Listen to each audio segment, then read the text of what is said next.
안녕하세요. 매일 아침 말씀 묵상에 오신 여러분들을 진심으로 환영합니다. 3월 9일 수요일 믿음으로 라합과 나머지 사람들은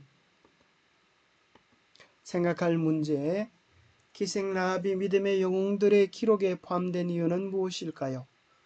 우리는 직접 보지도 못했는데 믿을 수 있는 이유는 무엇입니까?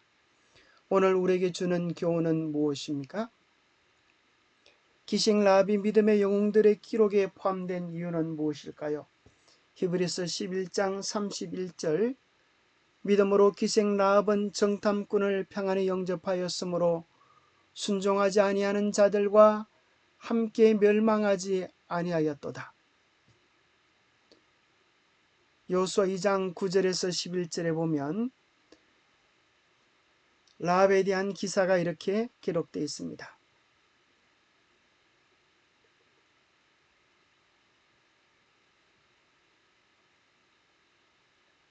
말하되 여호와께서 이 날을 너희에게 주신 줄을 내가 아노라. 우리가 너희를 심히 두려워하고 이 땅 주민들이 다 너희 앞에서 간담이 녹나니 이는 너희가 애굽에서 나올 때에 여호와께서 너희 앞에서 홍해 물을 마르게 하신 일과 너희가 요단 저쪽에 있는 아모리 사람의 두 왕 시온과 오게게 행한 일 곧 그들을 전멸시킨 일을 우리가 들었음이니라. 우리가 듣자 곧 마음이 녹았고 너희로 말미암아 사람이 정신을 잃었나니 너희 하나님 여호와는 위로는 하늘에서도 아래로는 땅에서도 하나님이시니라. 라합은 직접 보지 못했습니다.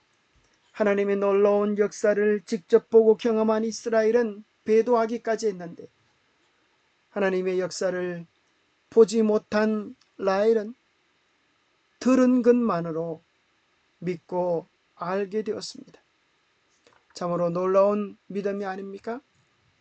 그런데 우리를 더 놀랍게 하는 것은 모세 다음에 우리는 생각하기를 여호수아를 등장시킬 것이라 생각하지만 오히려 히브리서 11장에는 그 중심에 라합을 소개시켜주고 있다고 하는 것입니다.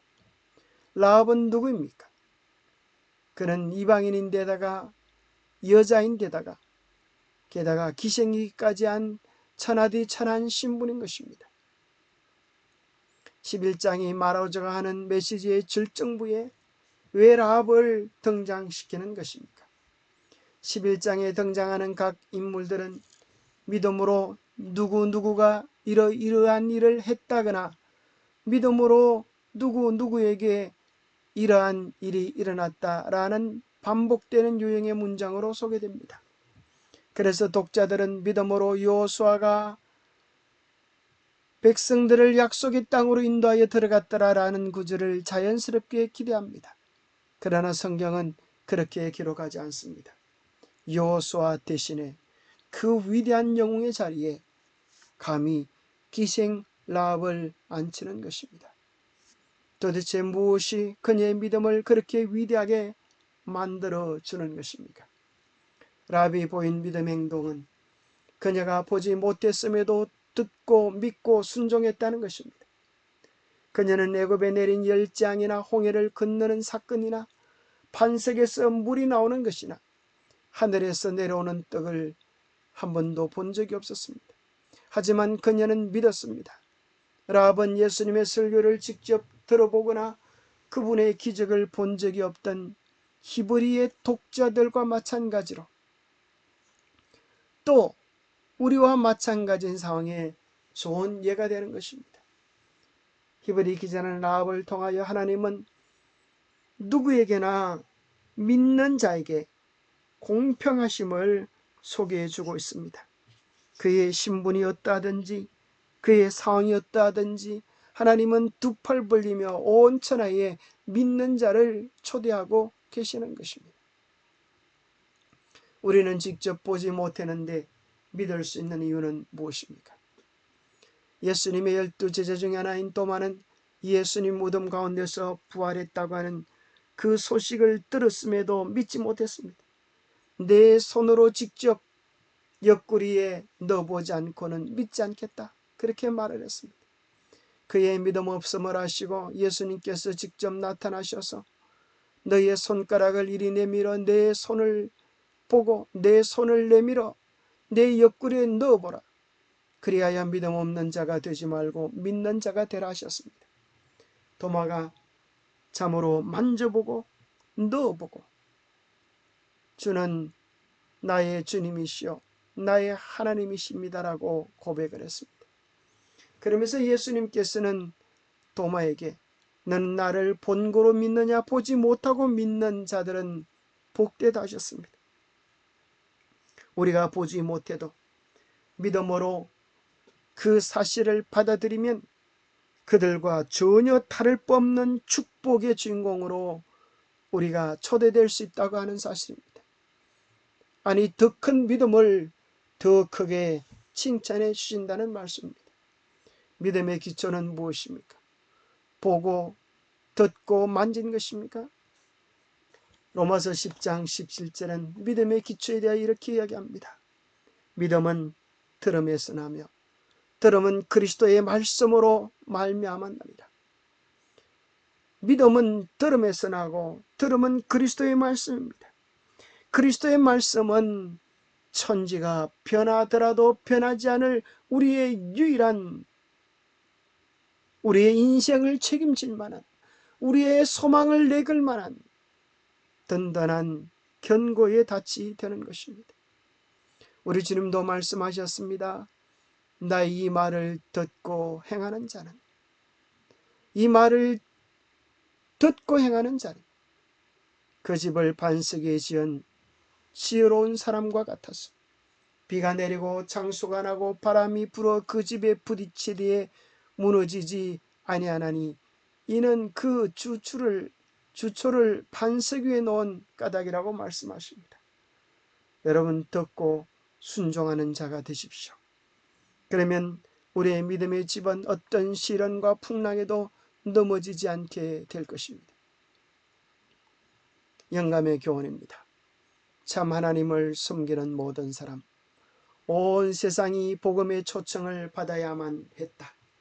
희생 봉사의 교훈을 통하여 그리스도께서는 민족들 앞에 높이 들려져야 했고 그분을 바라보는 모든 사람이 살게 될 것이었다. 가나안인 라합과 모압인 룻처럼 우상 숭배를 버리고 참 하나님을 섬기는 모든 사람은 하나님의 택한 백성과 연합할 것이었다. 하나님의 말씀을 듣고 순종하는 자는 누구든지 그의 신분에 상관없이, 그의 직장에 상관없이, 그의 성별에 상관없이 하나님은 당신의 품으로 안아주신다고 하는 사실입니다. 왜냐하면 모두가 하나님의 자녀이기 때문입니다. 제가 중국에 한 5년 살았는데 듣는다고 해서 다 아는 것이 아닙니다. 들리지 않아요. 처음에 중국말을 들어보면 무슨 소리인지 도무지 알 수가 없습니다. 그런데 알고 나니까 이제 중국말들이 들리기 시작하는 것입니다. 외국어를 배울 때 그렇지 않습니까? 영어를 배울 때도 마찬가지입니다. 저게 무슨 소리인지 왱왱거리기만 할 뿐인 것입니다. 그러나 내가 아는 소리는 귀에 들려지는 것입니다. 그런데 생각해 보십시오. 모든 학문을 처음 시작하게 될 때 우리가 어떻게 하면 알게 됩니까? 이것은 A자라고 소개합니다. 이것은 B자라고 소개합니다. 이것이 왜 A입니까? 이것이 왜 B입니까? 따져도 소용이 없습니다. 그냥 믿고 받아들이는 것입니다. 그래야 A가 이해되고 B가 이해되고 합쳐져서 단어들이 이루어지는 것입니다. 믿어야 알게 되고 알면 들리게 됩니다. 믿으면 보여지게도 됩니다. 우리는 보이면 믿겠다고 이야기하지만 영적 원리는 다릅니다. 예수께서 이르시되 내 말이 너희에게 네가 믿으면 하나님의 영광을 보리라 하지 아니하였느냐. 우리가 믿을 때 보여주게 되는 것입니다. 믿을 때 천지 만물을 통하여서 하나님의 창조하심의 놀라운 솜씨를 보게 되고 하나님의 이끄시는 섭리를 느끼게 되고 경험케 되는 것입니다. 하나님의 말씀을 믿으면 이 역사가 저절로 흘러가는 것이 아니라 하나님의 놀라운 계획과 섭리 속에 이루어져 가는 것임을 보게 될 것입니다. 믿으면 보게 될 것입니다. 이것이 영적 법칙입니다.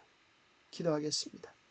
하나님 아버지, 오늘 우리가 라합의 아름다운 믿음을 통하여 보지 못하고도 믿는 믿음을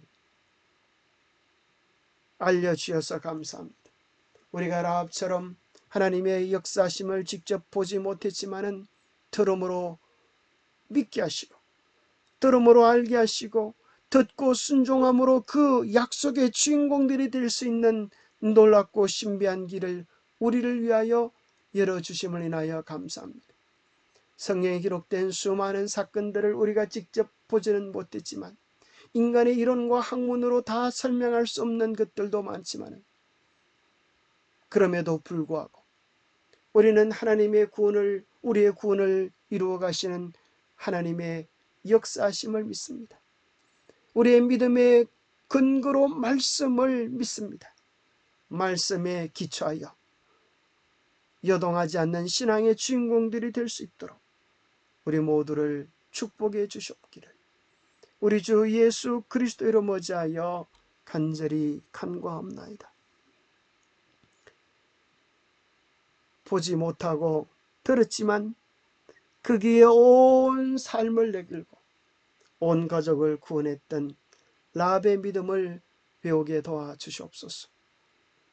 우리로 하여금 믿고 순종하여 그 구원을 경험하는 라합의 은혜를 경험하는 축복의 하루 되시기를 소망합니다. 감사합니다.